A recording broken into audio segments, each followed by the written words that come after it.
आगे बढ़ाने का कार्य कर रहा है। और आज प्रदेश में आपका आगमन गोरखपुर क्षेत्रीय कार्यालय के उद्घाटन के साथ साथ 8 जनपदों के जनपद कार्यालयों के उद्घाटन के साथ ही यहां पर प्राप्त हो रहा है। और आज इस गरीब कल्याण सभा में भी आपका मार्गदर्शन लाभार्थियों को प्राप्त होगा। इस विश्वास के साथ आपके मार्गदर्शन से अन्य लोग भी जो किन्हीं कारणों से योजनाओं से अब तक वंचित हैं, वहां तक नहीं पहुंच पाया है, उन लोगों तक भी ये योजना का लाभ प्राप्त हो पाएगा। इस विश्वास के साथ मैं एक बार फिर से आपका आज के इस कार्यक्रम में हृदय से स्वागत करता हूं, अभिनंदन करता हूं। भारतीय जनता पार्टी के संगठन को, क्षेत्रीय संगठन गोरखपुर को और उन 8 जनपदों के जिनके कार्यालयों का उद्घाटन हो रहा है, वहां के जनपद संगठन को भी मैं इन नए कार्यालय को प्राप्त होने के लिए हृदय से बधाई देता हूं और विश्वास व्यक्त करता हूं कि पार्टी के संस्थापकों और नेतृत्व के मार्गदर्शन में हम मूल्य और सिद्धांतों को आगे बढ़ते हुए गांव के लिए, गरीब के लिए, किसान के लिए, नौजवान के लिए, और जब देश की बात आएगी तो देश प्रथम के भाव के साथ हम सब मिलकर के कार्य करेंगे। इस विश्वास के साथ उन्हें भी मैं हृदय से बधाई देता हूं, अपनी शुभकामनाएं देता हूं। धन्यवाद। जय हिंद। अब मैं सादर आमंत्रित करता हूं करोड़ों कार्यकर्ताओं के प्रेरणा स्रोत, आज के कार्यक्रम के मुख्य अतिथि, जिन्होंने अध्ययन काल में ही राष्ट्रवाद की अलग जगाने वाले अखिल भारतीय विद्यार्थी परिषद में काम किया, हिमाचल प्रदेश से लेकर के केंद्र में विभिन्न दायित्वों का निर्वहन करते हुए पूरे देश में कार्यकर्ताओं में, भारतीय जनता पार्टी के कार्यकर्ताओं में नई ऊर्जा का संचार भरने वाले भारतीय जनता पार्टी के यशस्वी राष्ट्रीय अध्यक्ष माननीय जगत प्रकाश नड्डा जी को मैं सादर आमंत्रित करता हूं। एक बार तालियों की गड़गड़ाहट के साथ माननीय मुख्य अतिथि जी का अभिनंदन और स्वागत करते हुए मैं सादर आमंत्रित करता हूं।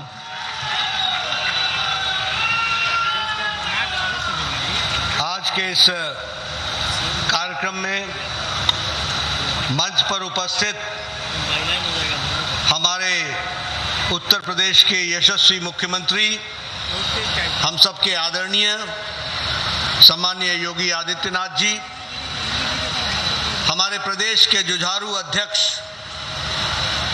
और कर्मशील अध्यक्ष श्री स्वतंत्र देव सिंह जी, प्रदेश के संगठन महामंत्री और हमारे वरिष्ठ साथी श्री सुनील बंसल जी, हमारे प्रदेश के महामंत्री अनूप गुप्ता जी, क्षेत्र प्रभारी अनूप गुप्ता जी, हमारे क्षेत्रीय अध्यक्ष श्री धर्मेंद्र सिंह जी, राकेश त्रिवेदी जी, प्रदेश के प्रभारी श्री युधिष्ठिर जी, श्री राजेश गुप्ता जी, यहाँ के सांसद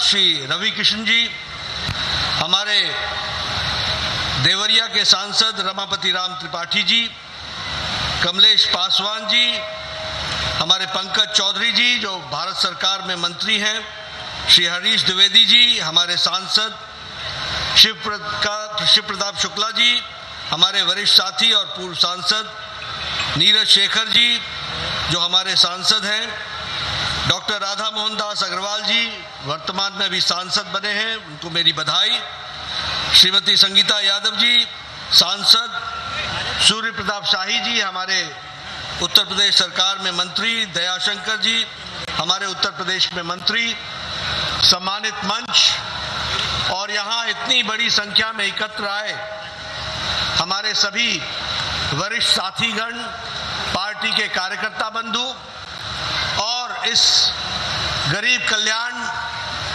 सम्मेलन में उपस्थित हमारे सभी लाभार्थी भाइयों और मीडिया के मेरे साथी, प्रिंट मीडिया और इलेक्ट्रॉनिक मीडिया के मेरे साथी, मेरा ये सौभाग्य है कि आज मुझे 2 in 1 एक ही सभा में 2 कार्यक्रमों के बारे में चर्चा करने का मौका मिल रहा है और 2 कार्यक्रमों में शामिल होने का मौका मिल रहा है। एक तरफ हम भारतीय जनता पार्टी जहां कार्यालयों का उद्घाटन करती है, तो वहीं गरीब कल्याण के लिए जो हमारा सतत प्रयास है, उस प्रयास को आगे बढ़ाने के लिए गरीब कल्याण मेला भी लगाती है और लाभार्थियों को लाभ पहुंचाने का अंतिम पड़ाव को भी पूरा करती है। ऐसे कार्यक्रम में मुझे शामिल होने का मौका मिला है। मित्रों, मैं गोरखपुर आऊं और गोरक्षनाथ जी के नमन न करूं, उनसे आशीर्वाद न लूं, तो मेरी ये यात्रा अधूरी है। इसलिए सबसे पहले तो मैं गोरखनाथ जी को नमन करते हुए, इस पवित्र स्थान को नमन करते हुए, इस पवित्र भूमि को नमन करते हुए, और साथ ही साथ यह क्षेत्र जिसने स्वतंत्रता के दृष्टि से एक विशेष योगदान किया और वो हम चौरी चौरा को भूल नहीं सकते, तो ऐसे क्रांतिकारी स्थान को भी मैं नमन करता हूं, इस पूज्य भूमि को और इस क्रांतिकारी भूमि को नमन करता हूं। जहां तक कार्यालय का सवाल है, यह ठीक है कि कार्यालय का उद्घाटन मैंने यहां कर दिया और इसमें क्षेत्रीय कार्यालय भी, इसमें जिला का कार्यालय भी गोरखपुर का है।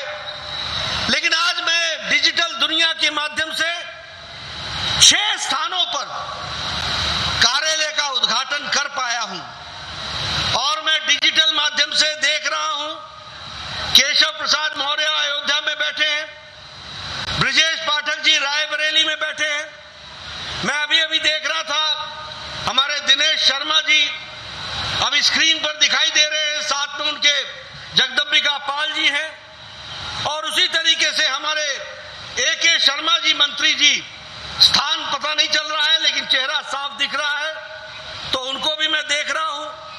हमारे महेंद्र पांडे जी हैं, राधा मोहन सिंह जी हैं, ये सब लोग अपने अपने स्थानों पर जुड़े हैं। इन सबको भी मैं नए कार्यालय के शुभारंभ के लिए बहुत बहुत बधाई देता हूं और उनके माध्यम से वहां के कार्यकर्ताओं को भी बधाई देता हूं।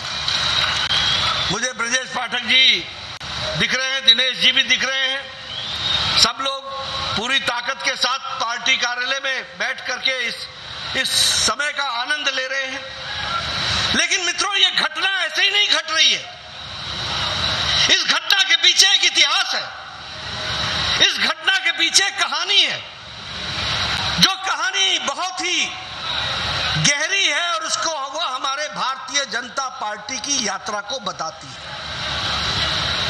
मुझे याद है 2014 में जब प्रधानमंत्री मोदी जी पहली बार बने प्रधानमंत्री, वो कार्यालय आए, कार्यालय 11 अशोक रोड था, मैं महामंत्री होता था, मैंने कार्यालय की नया सज्जा की थी। उन्होंने मुझसे पूछा, नड्डा जी आपको याद है ये कार्यालय हमारा कब से है? मैंने कहा जब से भारतीय जनता पार्टी बनी है तब से तो ये है ही है। एक समय में ये पार्टी को नानाजी देशमुख के नाम पर अलॉट हुआ था और तब से लेकर के ये भारतीय जनता पार्टी के नाम पर है। तो उन्होंने उस समय अमित शाह जी और मेरे बीच में बैठते हुए ये कहा कि मेरी ये इच्छा है कि अब कोई भी प्रदेश, देश और कोई भी जिला और संभाग बिना भारतीय जनता पार्टी के कार्यालय के नहीं रहेगा।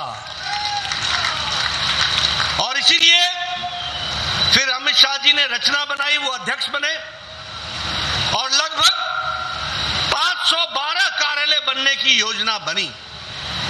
और आज मुझे खुशी होती है बताते हुए कि 230 कार्यालय बनकर तैयार हो गए और 150 कार्यालयों का काम चल रहा है। और उत्तर प्रदेश को मैं विशेष बधाई इसलिए देता हूं कि यहां 72 कार्यालय खुलने थे, यहां पर 69 कार्यालय खुल गए हैं। इसके लिए मैं विशेष करके आपको बधाई देता हूं।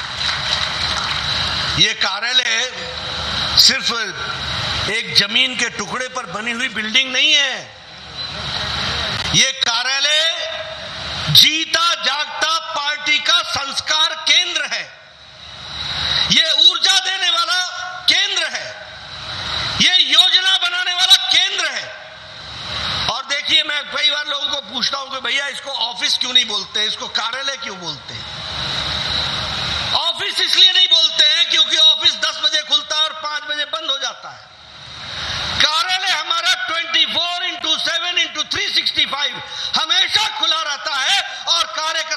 लिए खड़ा रहता है वो हमारा कार्यालय है। और ये कार्यालय हमको वहां तस्वीरें लगी होती हैं तो हम पूछते हैं ये कौन है, तो बताते हैं श्यामा प्रसाद मुखर्जी हैं। ये कौन है तो नानाजी देशमुख है। ये कौन है तो कुशाभाऊ ठाकरे हैं। ये किसकी तस्वीर है तो बताते हैं ये हमारे जगन्नाथ राव जोशी हैं। ये तस्वीर किसकी है तो हम बताते हैं कि हमारे वरिष्ठ नेताओं की तस्वीर है। ये तस्वीरें सिर्फ तस्वीर नहीं है, ये तस्वीरें हमको बताती हैं कि आज की जो तस्वीर है भारतीय जनता पार्टी की, उसके नींव रखने वालों की तस्वीरें हैं, इस बात को हमको बताती है। इसलिए मित्रों, ये जो मॉडर्न युक्त कार्यालय है, सुसज्जित कार्यालय है, इसका हमको उपयोग करना है और इसका भरपूर उपयोग करते हुए पार्टी को आगे बढ़ाना है। मैं भी राजनीतिक पार्टी में काम करते हुए लंबा समय हो गया, 40 साल हो गए। एक समय था हमारे पास कार्यालय नहीं होते थे, उधार के कोई किसी के रेंटेड मकान में हम कार्यालय खोलते थे। हम उन रेंटेड कार्यालयों में अपने कार्य को विस्तार करने का काम करते थे। कई बार तो कार्यालय का रेंट देने की भी स्थिति नहीं होती थी। मकान मालिक से हाथ जोड़ते थे कि भैया जरा 5 महीने के लिए इंतजाम कर दे, रहने दीजिए, हम कहीं ना कहीं से इंतजाम करेंगे। यहां से हमारे लोगों ने पार्टी का काम शुरू किया और छोटे छोटे कार्यालयों से रहते हुए इस काम को बढ़ाते हुए भारतीय जनता पार्टी दुनिया की सबसे बड़ी पार्टी बनाई और भव्य कार्यालय बना करके लोगों को आगे बढ़ाने का संस्कार केंद्र दिया है। मित्रों, इसमें डिजिटल ई लाइब्रेरी भी है, इसमें वीडियो कॉन्फ्रेंसिंग की व्यवस्था भी है, इसमें कॉन्फ्रेंस हॉल भी है, इसमें मीडिया सेंटर भी है, इसमें लाइब्रेरी और ई लाइब्रेरी तो है ही है, साथ ही साथ कॉन्फ्रेंस और वीडियो कॉन्फ्रेंस करने की व्यवस्था भी है। यानी मोस्ट मॉडर्न टेक्निक से बना हुआ ये कार्यालय है। इसको जब मैं समर्पित करता हूं, कार्यकर्ताओं से एक ही निवेदन करता हूं, इसकी लाइब्रेरी का उपयोग करो और अध्ययन करो, क्योंकि तुम्हारे कंधों पर सिर्फ कुर्सी पर बैठना नहीं है, तुम्हारे कंधों पर कल उज्जवल भविष्य भारत को सर्वोच्च स्थान पर ले जाना है। इसकी तैयारी करनी है और इसकी तैयारी करने के लिए अपना अध्ययन जरूरी है। इसलिए पार्टी का उपयोग करते हुए हम जरूर अध्ययन करें और चीजों को संभाल करके आगे बढ़े। इन्हीं शब्दों के साथ मैं कार्यालय के लिए हमारे सभी कार्यकर्ताओं को जो 6 स्थान पर मेरे साथ जुड़े हुए हैं उनको पुनः मैं बधाई देता हूं। मैं उनको फिर से साधुवाद देता हूं और उनको ये कार्यालय समर्पित करते हुए ये बताना चाहता हूं कि वहां भी कार्यकर्ताओं को इस बात का बोध कराया जाए। आज मैं गरीब कल्याण मेला और लाभार्थियों से मिलने का मुझे सौभाग्य मिल रहा है इस कार्यक्रम के माध्यम से।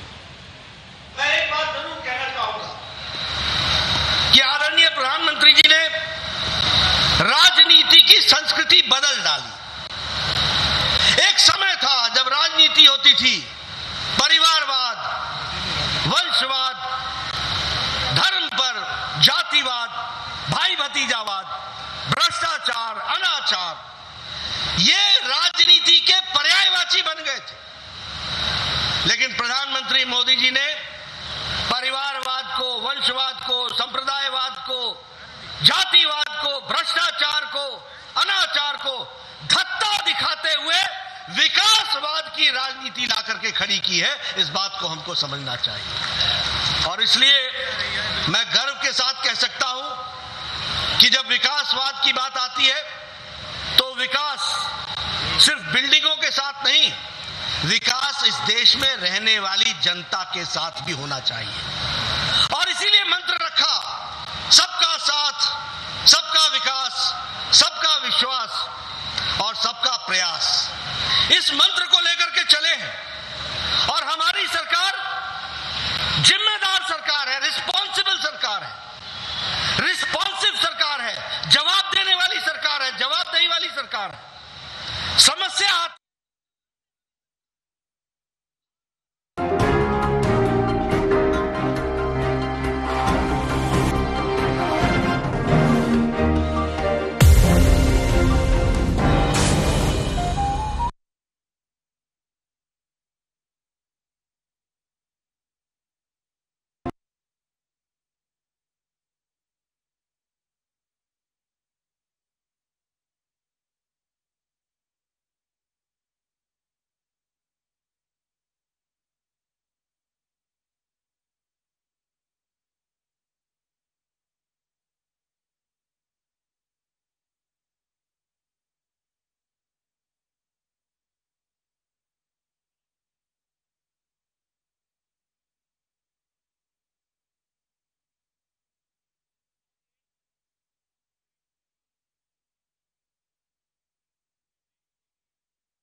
गरीब की चिंता कम करने के लिए स्वास्थ्य सेवाओं को आधुनिक बनाना,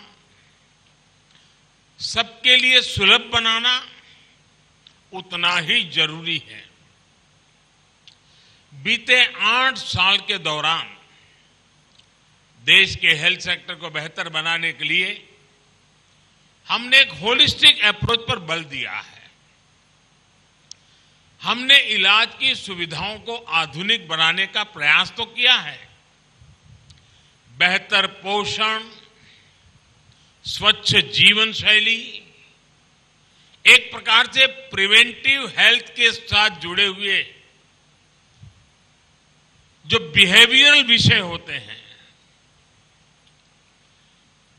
जो सरकार की प्राथमिक जिम्मेवारियां होती हैं, उन सारे विषयों पर हमने काफी जोर दिया है। कोशिश यही है कि गरीब को, मिडिल क्लास को बीमारी से बचाया जा सके और इलाज पर होने वाला खर्च कम से कम हो। विशेष रूप से बच्चों और माताओं के बेहतर स्वास्थ्य के लिए जो प्रयास हुए हैं, उनके स्पष्ट परिणाम आज हम देख पा रहे हैं। आज गुजरात में हेल्थ इंफ्रास्ट्रक्चर भी बेहतर हुआ है और हेल्थ इंडिकेटर्स भी लगातार बेहतर हो रहे हैं। नीति आयोग के तीसरे सस्टेनेबल डेवलपमेंट गोल के इंडेक्स में गुजरात देश में पहले स्थान पर आया है।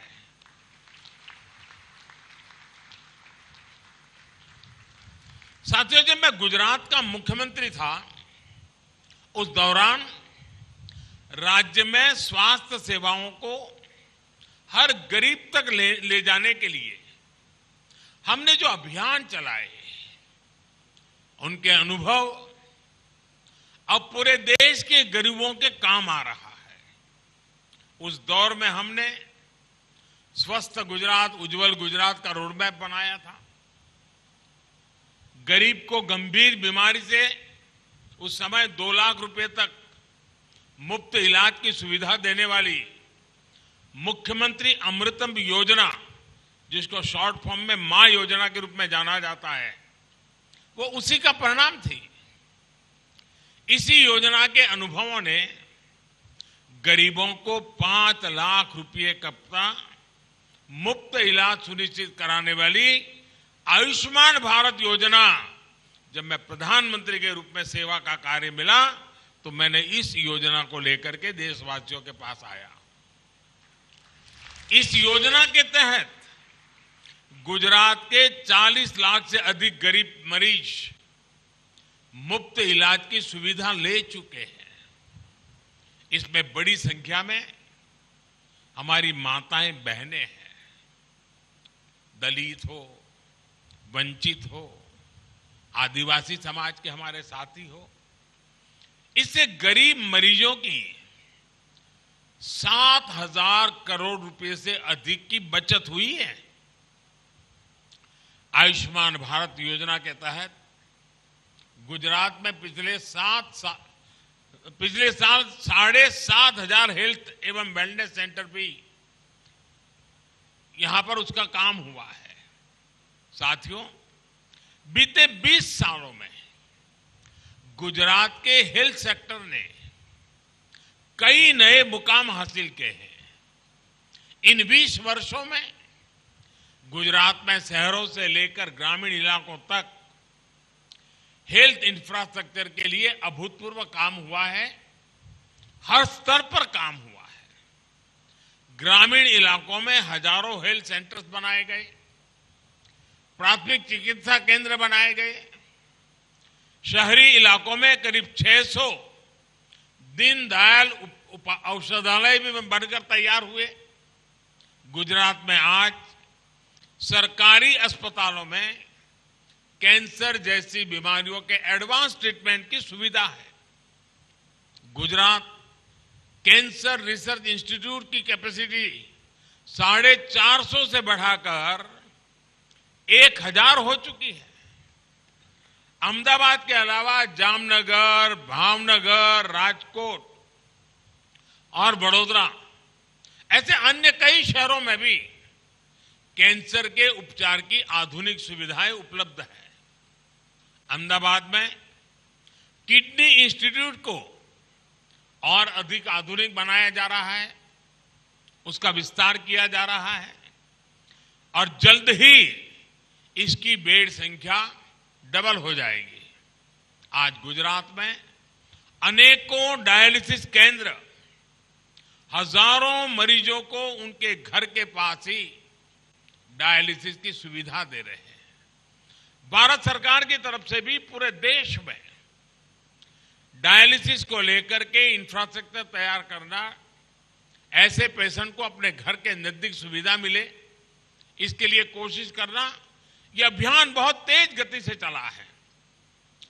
पहले की तुलना में अनेक गुना इस प्रकार से किडनी के पेशेंटों के लिए डायलिसिस के सेंटर आज उपलब्ध हुए हैं। साथियों, गुजरात में अपने सेवाकाल के दौरान हमारी सरकार ने बच्चों और महिलाओं के स्वास्थ्य और पोषण को सर्वोच्च प्राथमिकता दी थी। चिरंजीवी योजना के तहत पब्लिक प्राइवेट भागीदारी सुनिश्चित करके इंस्टीट्यूशनल डिलीवरी, संस्थागत डिलीवरी को हमने एक व्यापक विस्तार दिया और गुजरात में उसके बहुत अच्छे परिणाम मिले। अभी तक इस योजना के तहत 14 लाख गर्भवती महिलाएं इस चिरंजीवी योजना का लाभ ले चुकी हैं। हम गुजरात के लोग हैं तो हर चीज में से कुछ ज्यादा ही करने की सोचने वाले लोग रहते हैं, दिमाग में कुछ चीजें रहती हैं। मैं जब यहां था तो 108 की सेवा हमने शुरू की थी, लेकिन बाद में विषय यह आया कि 108 की सेवाएं, वो जो गाड़ियां पुरानी हुई है उसको निकाल दिया जाए। तो मैंने कहा ऐसा मत करो, 108 की सेवा के लिए जो गाड़ियां हैं, क्योंकि वो तो इमरजेंसी के लिए होती, वो परफेक्ट चाहिए, क्विक रिस्पांस करने की उसकी ताकत होनी चाहिए। लेकिन ये जो पुरानी हो गई गाड़ियां हैं उसको तुरंत निकालने की जरूरत नहीं है। उसको हमने एक नया रूप दे दिया, खिलखिलाहट, और हमने तय किया कि उसकी पूरी डिजाइन बदल दी जाए, उसमें सायरन की आवाज भी बड़ी म्यूजिकल बना दी जाए, और जो माता हॉस्पिटल में डिलीवरी के बाद 3-4 दिन के बाद अपने बच्चे को लेकर के घर जा रही है तो बेचारी को ऑटो रिक्शा ढूंढना, ये सारी मुसीबतें रहती थी। हमने कहा ये जो 108 पुरानी है उसको खिलखिलाहट के लिए बदल दिया जाए और उस नवजात शिशु को लेकर के जब वो अपने घर जाती है और सायरन उस प्रकार से बजती है तो पूरे मोहल्ले को पता चलता है कि चलिए भाई वो बच्चा अस्पताल से घर आ गया है, पूरा मोहल्ला उसके स्वागत के लिए आ जाता है। तो खिलखिलाहट योजना से हमने ये भी सुनिश्चित किया कि नवजात शिशु के स्वास्थ्य की घर पर भी निगरानी हो।